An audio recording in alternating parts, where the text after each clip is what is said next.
आप लोग अगर बीजेपी के विज्ञापन, न्यूज़ चैनल और व्हाट्सएप का ज्ञान देखेंगे तो आपको लगेगा कि मोदी सरकार ने ही भारत में किसानों के लिए एमएसपी की शुरुआत की थी। उसी ने एमएसपी में बढ़ोतरी का जो ये चलन है ये शुरू किया था। लेकिन जिन लोगों का इतिहास और भारत विकास का ज्ञान 2014 से शुरू होता है, उन लोगों को ये बात जानकर हैरानी होगी कि एमएसपी, न्यूनतम समर्थन मूल्य, मिनिमम सपोर्ट प्राइस, इसकी घोषणा भारत में पहली बार साल 1966-67 में हो गई थी। उससे भी ज्यादा हैरानी इस बात पर होगी कि उसके बाद से ही लगातार हर साल रबी और खरीफ दोनों सीजन के लिए सरकार एमएसपी में बढ़ोतरी का ऐलान करती आ रही है। आज के वीडियो ब्लॉग में आपको बताएंगे कि मोदी सरकार ने सच में ही एमएसपी में कितनी बढ़ोतरी की है, क्या वो काफी है। मनमोहन सरकार की तुलना में मोदी सरकार एमएसपी में बढ़ोतरी के मामले में कहां खड़ी होती है, और जिस रफ्तार से मोदी सरकार एमएसपी को बढ़ा रही है,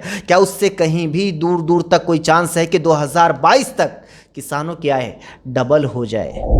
दोस्तों, मोदी सरकार ने खरीफ सीजन के लिए फसलों की एमएसपी का ऐलान किया है। ये वो चार्ट है, एक तरह का विज्ञापन है। रंग बिरंगे पोस्टर्स हैं, ऐतिहासिक ऐलान के ग्राफिक्स हैं और खिलखिलाते चेहरे वाले किसान की फोटो है, जिसको देखकर लगेगा कि मानो किसानों की आय डबल होने के लिए 2022 का इंतजार करने की जरूरत नहीं है, अभी आय डबल हो गई है। मोदी सरकार ने किसानों को मालामाल कर दिया है। इसमें बताया गया है कि खरीफ की फसल का, किस फसल का कितना रेट तय किया गया है, उसमें कितने रुपए की बढ़ोतरी हुई है, और आखिरी कॉलम में बताया गया है कि किसानों को मोदी सरकार लागत के ऊपर कितना लाभ दे रही है, कितना ज़्यादा रेट दे रही है। लेकिन इसको थोड़ा विस्तार से समझते हैं कि ये दावा सच में ही क्या सच है। एक एक करके देखते हैं। पिछले साल धान का जो समर्थन मूल्य था वो 1868 रुपये था, जिसे इस साल बढ़ाकर 1940 रुपये कर दिया गया है, यानी 72 रुपये की बढ़ोतरी हुई है। लेकिन गणित का, इकोनॉमिक्स का नियम है कि अगर आपको किसी चीज़ में तुलनात्मक बढ़ोतरी का अध्ययन करना है या फिर गिरावट का अध्ययन करना है तो परसेंटेज में आपको आंकड़ों को नापना चाहिए। इसलिए कितनी बढ़ोतरी हुई है उसको परसेंटेज में नापिए। धान के अंदर मोदी सरकार ने इस बार 3.8% एमएसपी की बढ़ोतरी की है, यानी पूरे 4% की भी बढ़ोतरी नहीं हुई है। मक्का के दाम को बढ़ाकर किया गया है 1850 रुपये से 1870 रुपये, यानी 20 रुपये की बढ़ोतरी हुई है। यह कितने प्रतिशत है? सिर्फ 1% की बढ़ोतरी है। इसी तरह सूरजमुखी में भी 2% की, सोयाबीन में 1.8% की, ज्वार में 4.5%, बाजरा में 4.5%, रागी के दाम में 2.5%, अरहर और उड़द के दाम में 5% की, मूंगफली के दाम में 5% की, मूंग के दाम में सिर्फ 1% की, कपास के दाम में लगभग 4% की बढ़ोतरी की गई है। कुल मिलाकर एमएसपी में 1% से 5% की बढ़ोतरी हुई है। इससे ज़्यादा किसी फसल के दाम में बढ़ोतरी नहीं की गई है।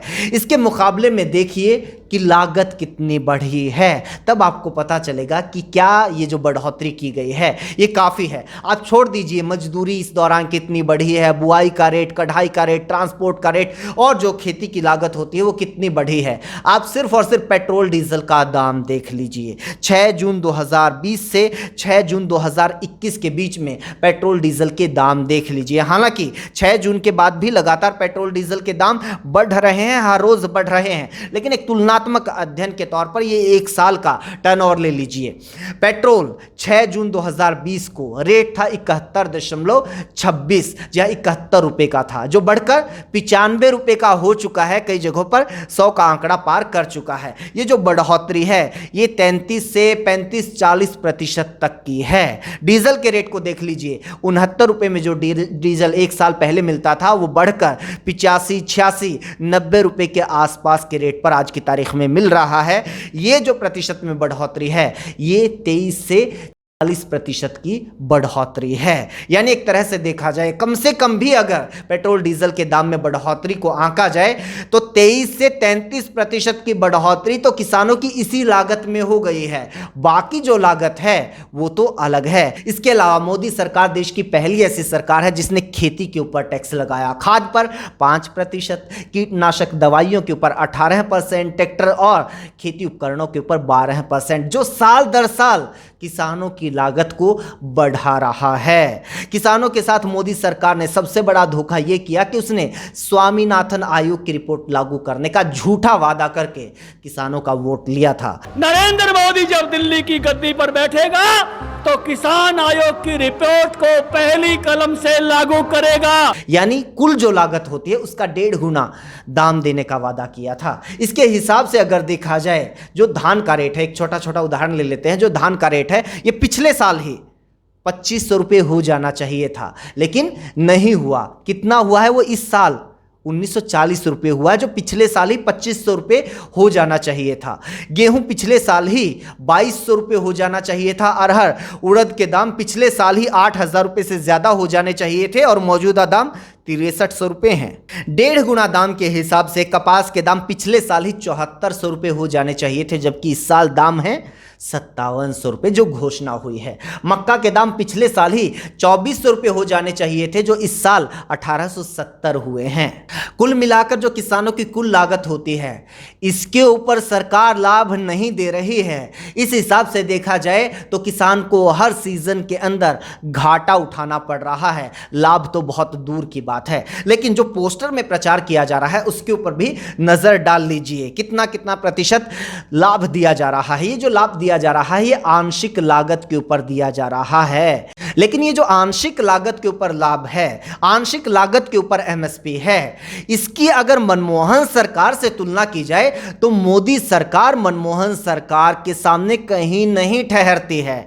एक एक करके इसकी भी तुलना करते हैं। अगर सिर्फ धान की बात की जाए तो 7 साल में मोदी सरकार की तरफ से दाम में 45% की बढ़ोतरी की गई है, जबकि मनमोहन सरकार के दौरान ये लगभग 70%, 69% की बढ़ोतरी हुई थी। धान के दाम में 7 साल के दौरान मोदी सरकार की तरफ से औसतन हर साल 5% की बढ़ोतरी की गई है और इस साल तो सिर्फ 4% की बढ़ोतरी हुई है, जबकि यूपीए 2 सरकार के दौरान हर साल 6% की बढ़ोतरी होती थी। जवार में भी इस सरकार ने हर साल 10% की बढ़ोतरी की है। पिछली सरकार के दौरान 16% की बढ़ोतरी होती थी। बाजरा में इस सरकार ने भी 10%, पिछली सरकार ने भी 10% की बढ़ोतरी की।